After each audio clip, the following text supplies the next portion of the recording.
Abdominal progression from here, legs in tabletop, core connected. You're gonna inhale to start.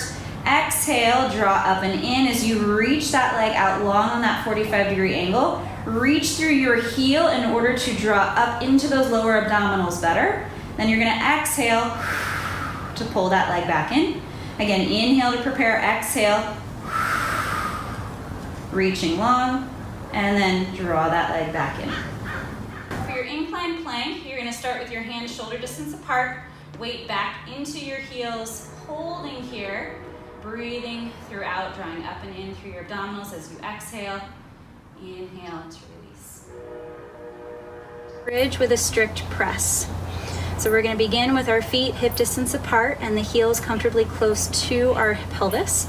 You're going to press both arms up to start and then bring your pelvis up into that bridge that you're going to maintain throughout.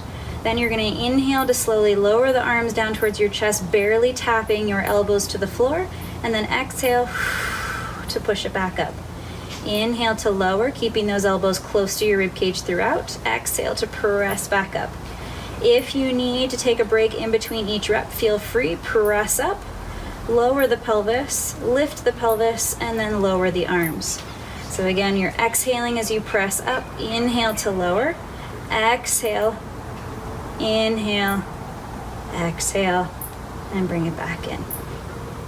Goblet squat, you're gonna hold your weight at your chest. You're gonna inhale as you lower down into your squat, sitting your hips back into that imaginary chair. Exhale as you drive through the heels to press back up tall, keeping the pelvis right over your heels. Okay.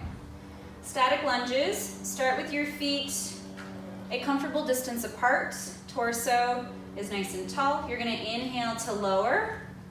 Bring your torso slightly forward on a little bit of a hinge in order to access this glute more effectively. Exhale, drive up to tall standing. Inhale to lower, exhale to drive tall.